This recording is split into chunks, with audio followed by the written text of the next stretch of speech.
जिस उपदेश से राम जी को राजकुमार भगवान राम बने, वो उपदेश आप सुन रहे हैं। कितना ऊंचा ग्रंथ है, इसको वाल्मीकि रामायण भी बोलते, योग वशिष्ठ महारामायण भी बोलते। राम तीर्थ ने इसी का बार बार अध्ययन किया था। ये आप भी शांत हो जाएंगे परमात्मा में, और दूसरों को भी शांति देने की क्षमता देने वाला ये सदग्रंथ है। इसको वेदांत का सिद्धांत ग्रंथ बोलते हैं। दूसरे होते प्रक्रिया ग्रंथ। ये करके फिर कब वो आचार्य बनो तब समझो, ये तो थोड़ा पढ़ो और फिर वही सिद्धांत की बात। तो बार बार योग वशिष्ठ महारामायण विचारने योग। ओम श्री सद्गुरु परमात्मने नमः। श्री वशिष्ठ जी बोले, हे राम जी, एक प्रमाद से ही दुख होता है और किसी प्रकार दुख नहीं होता। यह सब जगत आत्म रूप है, और जब आत्म रूप है तो दुख कैसे हो? जो तुम कहो कि मैं अपने कर्मों से डरता हूँ, जो परलोक में मेरे लिए भय का कारण होंगे, तो ऐसे जानो कि बुरे कर्म का दुख कष्ट यहाँ भी होता है और परलोक में भी होगा। इससे बुरे कर्म मत करो। मैं तुमसे ऐसा उपाय कहता हूँ जिससे तुम्हारे सब दुख नष्ट हो जाएंगे। वह उपाय यह है कि तुम जानो मैं नहीं, अथवा ऐसे जानो कि सब मैं ही हूँ। सब वासनाएं त्याग कर अपने को अविनाशी जानो और आत्म सत्ता में स्थित हो। यह सब जगत भी तुम्हारा ही रूप है। जब ऐसे आत्मा को जानोगे, तब शरीर के त्याग से भी कोई दुख न रहेगा और शरीर के होते हुए भी दुख न होगा। यदि पूर्व शरीर को त्याग कर नया जन्म लिया हो तो भी आनंद हुआ, परम शांति हुई। और जो चिदाकाश रूप है तो भी परम आनंद हुआ। हे राम जी, सब प्रकार आनंद है, केवल भ्रांति से दुख होता है। जब स्वरूप का साक्षात्कार होगा, तब सब जगत ब्रह्मानंद स्वरूप प्रतीत होगा। हे राम जी, जिसको आत्मसत्ता का प्रकाश प्राप्त है, वह पुरुष सदा आत्मा में मग्न रहता है। वह प्रकृत आचार भी करता है, परंतु इष्ट अनिष्ट की प्राप्ति में स्वरूप से चलायमान कभी नहीं होता। जैसे सुमेरु पर्वत वायु से चलायमान नहीं होता, वैसे ही ज्ञानी इष्ट अनिष्ट की प्राप्ति में चलायमान नहीं होता और परम गंभीर रहता है। अतएव जो कुछ आत्मा से भिन्न उत्थान होता है, उसको त्याग कर अपने स्वभाव में स्थित हो जाओ, क्योंकि चिन्मात्र सत्ता शरत काल के आकाश सदृश निर्मल है। जब ऐसे स्वच्छ केवल और चिन्मात्र का अनुभव होगा, तब जगत द्वैत रूप न भासेगा और व्यवहार में भी द्वैत न फुरेगा। ओम श्री सद्गुरु परमात्मने नमः। श्री योग वासिष्ठ महारामायण निर्वाण प्रकरण सर्ग 50। श्री वशिष्ठ जी बोले, हे रामचंद्र जी, जीव को स्वरूप का प्रमाद से सृष्टि भासित होती है और सत्य जैसी लगती है। उसे नाना प्रकार का विश्व प्रतीत होता है और नाना प्रकार की वासनाएं उठती है। उससे जीव बंधन को प्राप्त हुआ है। जब वासना का क्षय होता है, तब मुक्ति हो। हे रामचंद्र जी, मोहरूप घनी वासना का नाम सुषुप्ति या जड़ अवस्था है। वह क्षीण स्वप्न रूप है। जब स्वरूप का प्रमाद होता है तब दृश्य में सद्बुद्धि होती है, और जब उसमें प्रतीति होती है तब नाना प्रकार की वासनाओं का उदय होता है। पर जब स्वरूप का साक्षात्कार होता है तब संसार की सत्यता नष्ट हो जाती है, फिर वासना नहीं उठती। हे रामचंद्र जी, घनी वासना तब तक उठती है जब तक दृश्य में सद्बुद्धि होती है। जब जगत का अत्यंत अभाव होता है तब वासना भी नहीं रहती। जैसे भूषण पिघलाकर जब सुवर्ण बन गया तब भूषण बुद्धि नहीं रहती। जो वस्तु अज्ञान से उपजी है वह ज्ञान से लीन हो जाती है। वासना का भ्रम अबोध से उपजा है, वह बोध से लीन हो जाता है। हे रामचंद्र जी, वासना का भ्रम अबोध से उपजा है, वह बोध से लीन हो जाता है। घनी वासना से सुषुप्ति रूप जड़ अवस्था होती है और क्षीण वासना से जीव स्वप्न देखता है। घनी वासना रूप मोह से जीव स्थावर अवस्था को प्राप्त होता है। मध्य वासना से तिर्यक योनि को पाता है, अर्थात पशु पक्षी और सर्पादिक होता है। क्षीण वासना से मनुष्यादिक शरीर और नष्ट वासना से मोक्ष पाता है। यह सब जगत संकल्प से रचा है। घटपट आदि जो बाहर देखते और ग्रहण करते हो वे ही हृदय में स्थित हो जाते हैं, और जब उनको ग्रहण करते हो तो ग्राह्य ग्राहक का संबंध देखते हो कि यह मैंने ग्रहण किया और यह मैंने लिया है। जो ज्ञानवान है वह न ग्रहण करने का अभिमान करता है और न कुछ त्यागने का अभिमान करता है। उसको भीतर बाहर सब चिदाकाश भासित होता है। चैतन्य सत्ता का यह चमत्कार है। तीनों जगत होकर वही प्रकाशती है। रंचक मात्र भी कुछ अन्य नहीं, केवल आत्मसत्ता अपने आप में स्थित है। जैसे समुद्र में तरंग और बुलबुले उठकर भासित होते हैं, परंतु सब जल ही जल है, जल से भिन्न कुछ नहीं, वैसे ही आत्मा जगत रूप होकर भासित होता है, द्वैत नहीं है। श्री वशिष्ठ जी बोले, हे रामचंद्र जी, जैसे जीव को स्वप्न में जो संसार उदय होता है वह कल्पना मात्र होता है, न सत है और न असत है। जीव के चेतने से ही भ्रम भासित होता है, वैसे यह जागृत अवस्था भ्रम मात्र है। स्वप्न और जागृत एक रूप है। जैसे स्वप्न में जागृत का एक क्षण भी दीर्घकाल होता है, वैसे ही स्वरूप के प्रमाद से जागृत भी एक दीर्घकाल का भ्रम हुआ है, जिससे जीव सत को असत और असत को सत जानता है। जड़ को चेतन और चेतन को विपर्य ज्ञान से जड़ जानता है।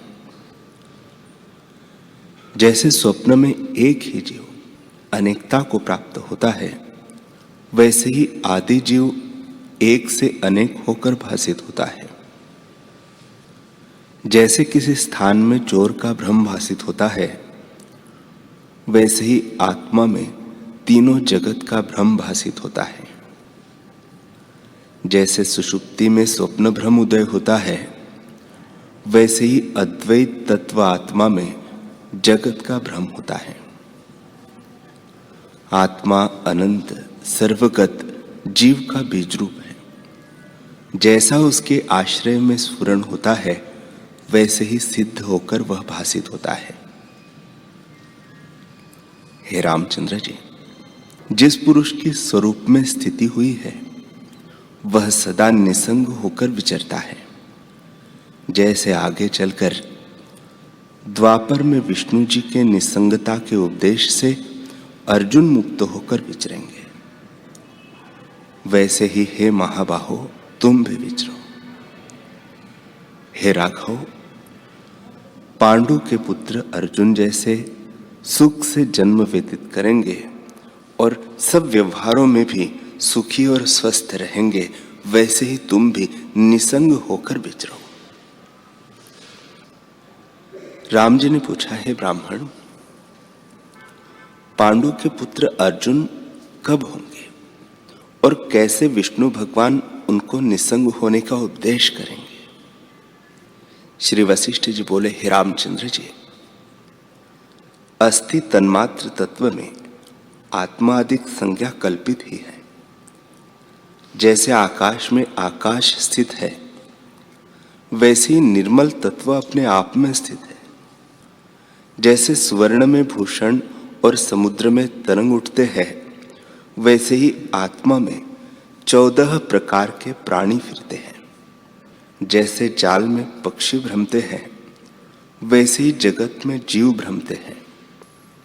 वही ब्रह्मा, चंद्रमा, सूर्य, लोकपाल आदि होकर स्थित है और उन्होंने पंचभूतों के कर्म रचे हैं कि यह पुण्य ग्रहण करने योग्य है और यह पाप त्यागने योग्य है। पुण्य से स्वर्ग आदि सुख प्राप्त होता है और पाप से नरक होता है। यह मर्यादा लोकपाल प्रजापति ने स्थापित की है। इस प्रकार संसार रूपी नदी में जीव बहते हैं। संसार रूपी नदी अविच्छिन्न निरंतर बहती देख पड़ती है, पर यह क्षण क्षण में नष्ट होती है। इस जगत में सूर्य के पुत्र यमराज बड़े प्रतापी और तेजस्वी लोकपाल हैं। वही सब जीवों को मारते हैं और उस प्रवाह कार्य को चलाते हैं। उनका जीवों का मारना और दंड देना ही नियम है, परंतु चित्त में वह पहाड़ की तरह अचल है। वह यमराज हर एक चौजुगी में कभी 8, कभी 7, कभी 12 व 16 वर्षों का नियम रखकर किसी जीव को नहीं मारते और उदासीन की तरह स्थित होते हैं। जब पृथ्वी में अधिक प्राणी हो जाते हैं, चलते को मार्ग नहीं रहता और कोई दुष्ट जीवों को दुख देते हैं, जिससे पृथ्वी भारी और दुखी होती है, तब पृथ्वी के भार को उतारने के निमित्त विष्णु भगवान अवतार लेकर दुष्ट जनों के नाश और धर्म मार्ग की रक्षा करते हैं। हे रामचंद्र जी, इस प्रकार नियम के पालक यम को अपना काम करते अनंत युग व्यतीत हो गए हैं। वैसे ही प्राणी और जगत भी असंख्य हो गए हैं। इस सृष्टि का अब वैवस्वत यम यानी मनु है। वह आगे 12 वर्ष पर्यंत नियम करेगा और किसी को न मारेगा। तब जीव अक्रूर कर्म करने लगेंगे और पृथ्वी प्राणियों से भर जाएगी। जैसे वृक्ष गुच्छों के साथ गुथ जाते हैं, वैसे पृथ्वी भी प्राणियों से गुथ जाएगी। और जैसे चोर से डरकर स्त्री भर्ता की शरण जाती है, वैसे ही पृथ्वी भी दुखित होकर भगवान विष्णु की शरण जाएगी। तब विष्णु जी 2 देह धारण कर पृथ्वी का भार उतारेंगे और सन्मार्ग स्थापित करेंगे। सब देवता भी अवतार लेकर उनके साथ आवेंगे और नर नायक होंगे। एक देह से विष्णु भगवान वसुदेव के घर पुत्र रूप से प्रकट होंगे। उनका नाम कृष्ण होगा। और दूसरी देह से पांडु के गृह में अर्जुन नाम से युधिष्ठिर नामक धर्मपुत्र के भाई होंगे और समुद्र पर्यंत पृथ्वी का राज्य करेंगे। उसके चाचा के पुत्र का नाम दुर्योधन होगा। उसका और भीमसेन आदि पांडवों का बड़ा युद्ध होगा। दोनों ओर संग्राम की लालसा से 18 अक्षौहिणी सेना इकट्ठी होगी और बड़े भयानक युद्ध होंगे। उनके द्वारा हरि पृथ्वी का भार उतारेंगे। हे रामचंद्र जी, उस सेना के युद्ध में विष्णु जी का अर्जुन नाम अवतार होगा। वह अर्जुन गांडीव धनुष धारण कर मानव स्वभाव में स्थित हो हर्ष शोक आदि विकार संयुक्त मोहाभिभूत होंगे। युद्ध में अपने बांधवों को देखकर मूर्छित होंगे और मोह और करुणा से उनके हाथ से धनुष्य गिर पड़ेगा। वह जब आतुर होंगे तब बोध देह से उनको हरि उपदेश करेंगे। जब दोनों सेनाओं के मध्य में अर्जुन मोहित होकर गिरेंगे तब हरि कहेंगे कि हे राज सिंह अर्जुन, तुम मनुष्य भाव को प्राप्त हो क्यों मोहित हुए हो? इस कायरपन को त्याग करो।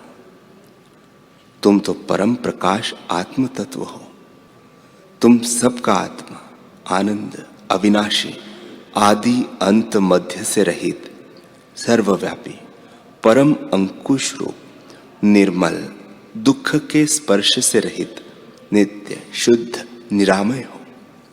हे अर्जुन, आत्मा न जन्मता है न मरता है, होकर भी फिर कुछ नाश नहीं होता, क्योंकि वह अजन्मा, निरंतर, पुरातन और सबका आदि है। शरीर का नाश होने पर उसका नाश नहीं होता। तुम क्यों वृथा कातर हो रहे हो? श्री भगवान बोले, हे अर्जुन,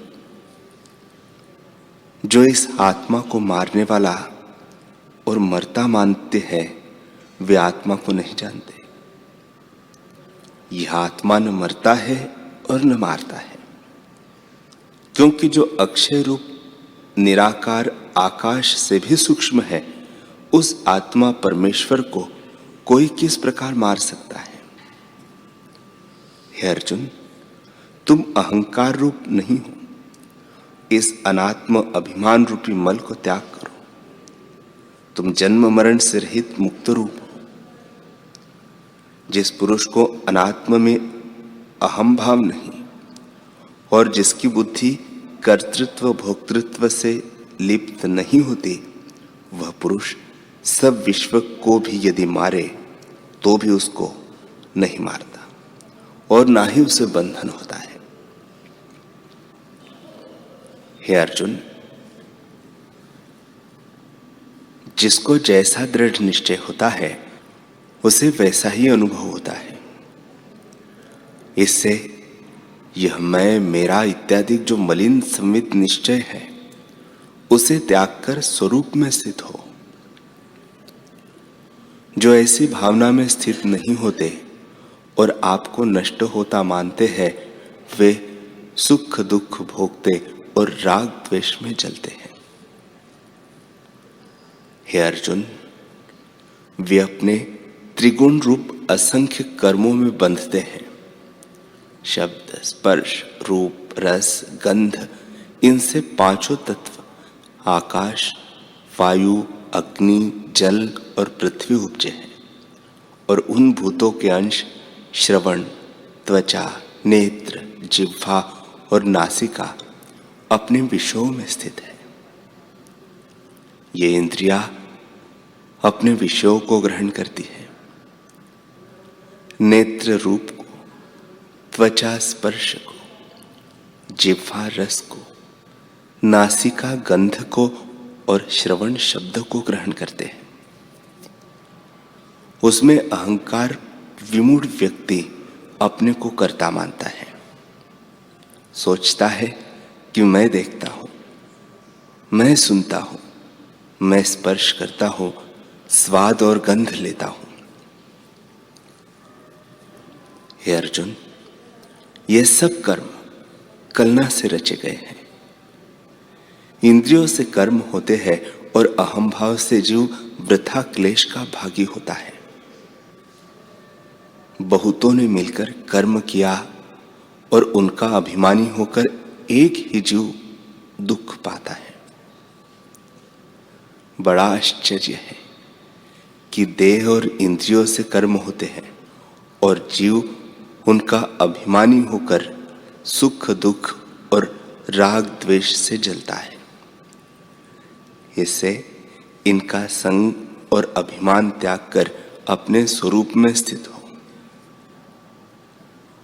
योगी केवल इंद्रियों से कर्म करता है, उनसे अभिमान वृद्धि नहीं करता। हे अर्जुन, इस जीव को अहंकार ही दुखदायक है, क्योंकि उससे वह अनात्म में आत्म अभिमान करता है। जो अभिमान रूपी विष से रहित होकर चेष्टा करता है वह दुख का कारण नहीं होता, वह सदा सुख रूप है।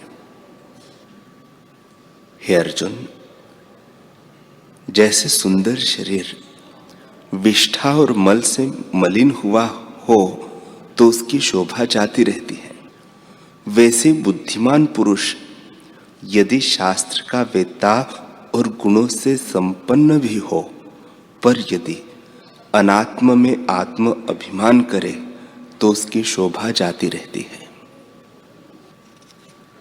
जो निर्मल निरअहंकार सुख दुख में सम और क्षमावान है, वह शुभ कर्म करे अथवा अशुभ कर्म करे, उसको कोई कर्म स्पर्श नहीं करता। हे अर्जुन, ऐसे निश्चयवान होकर कर्म को करो। हे पांडुपुत्र, युद्ध तुम्हारा परम धर्म है, उसे करो। अपना अति क्रूर कर्म भी कल्याण करता है, पराया धर्म उत्तम भी दुखदायक है और अपना धर्म अल्प भी अमृत की तरह सुखदायक है। हे अर्जुन, चाहे जैसा कर्म करो, यदि तुम में अहम भाव न होगा तो वह तुमको स्पर्श न करेगा। संग अभिमान को त्याग और योग में स्थित होकर कर्म करो। जो निसंग पुरुष है उसको कोई कर्म करना पड़े, वह उसको करता हुआ बंधन को नहीं प्राप्त होता। इससे ब्रह्मरूप होकर ब्रह्ममय कर्म करो, तब शीघ्र ही ब्रह्मरूप हो जाओगे। जो कुछ आचार कर्म हो उसे ब्रह्म में अर्पण करो। संन्यास योग युक्ति से कर्मों को करते हुए भी तुम मुक्ति को पाओगे। इतना सुन अर्जुन ने पूछा, हे भगवान, संग त्याग, ब्रह्मार्पण, ईश्वरार्पण और योग किसको कहते हैं? मोह की निवृत्ति के लिए इनको पृथक पृथक कहिए। श्री भगवान बोले, हे अर्जुन, प्रथम तुम यह सुनो कि ब्रह्म किसको कहते हैं। जहां सब संकल्प शांत है, केवल एक घनी वेदना है, दूसरी भावना का उत्थान नहीं, केवल चैतन्य चिन्मात्र सत्ता है, उसको पर ब्रह्म कहते हैं। उसको जानकर उसके पाने का विचार और उद्यम करना ही ज्ञान है। उसमें स्थित होने का नाम योग है। ऐसा निश्चय करना कि यह सब ब्रह्म है, मैं ब्रह्म हूं और सब जगत मैं ही हूं, और ब्रह्म से भिन्न कुछ भावना न करना, इसका नाम ब्रह्मार्पण है। नाना प्रकार का जो जगत भासित होता है सो क्या है? भीतर भी शून्य है और बाहर भी शून्य है। जिसकी शिला की उपमा है, ऐसा जो आकाशवत सत्तारूप है वह शून्य है, न शिला सदृश है। उसके आश्रय से स्पंदन कलना स्फूर्ति की भांति अन्यवत जगत रूप होकर भासित होती है, परंतु वह आकाश की तरह शून्य है। जैसे समुद्र में तरंग और बुलबुले अनेक रूप होकर स्थित होते हैं, सो जल ही है और कुछ नहीं। एक जल ही अनेक रूप देख पड़ता है, वैसे ही वस्तु सत्ता घट पट आदि आकार होकर भासती है। संवित सार आत्मा में भेद कल्पना कुछ नहीं। अज्ञान से अनेक रूप भेद करना विकल्प जाल भासित होकर अनेक भाव को प्राप्त होते हैं। आत्मा के अनेक नाम रूप देखना और भिन्न भिन्न देह, इंद्रिया, प्राण, मन, बुद्धि आदि अनेक में अहम प्रतीति से एकत्र भाव देखना अज्ञान है। यह कलना ज्ञान से नष्ट हो जाती है। हे अर्जुन, संकल्प जाल को त्याग करने को असंग कहते हैं। सब कलना जाल को भी ईश्वर से भिन्न न जानने की भावना से द्वैत भाव गलित हो जाने का नाम ईश्वर अर्पण है। हे अर्जुन, जब ऐसी अभेद भावना होती है तब आत्मबोध होता है।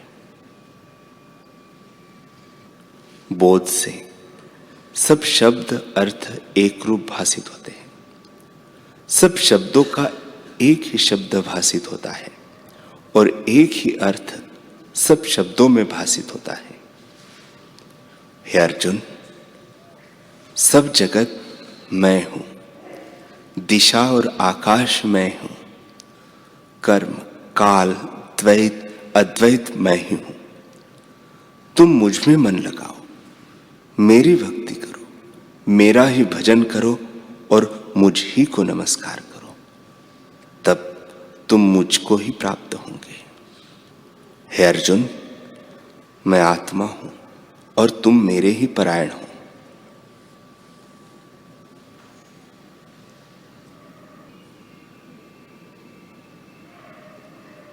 हरि ओम।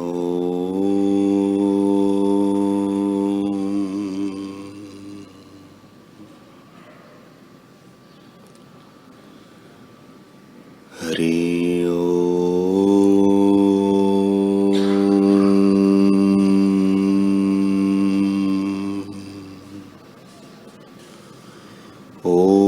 सहना भवतु, सहनौ भुनक्तु, सह वीर्यं करवावहै, तेजस्विनावधीतमस्तु मा विद्विषावहै। ओम शांति शांति शांति। श्री सद्गुरुदेव भगवान की जय।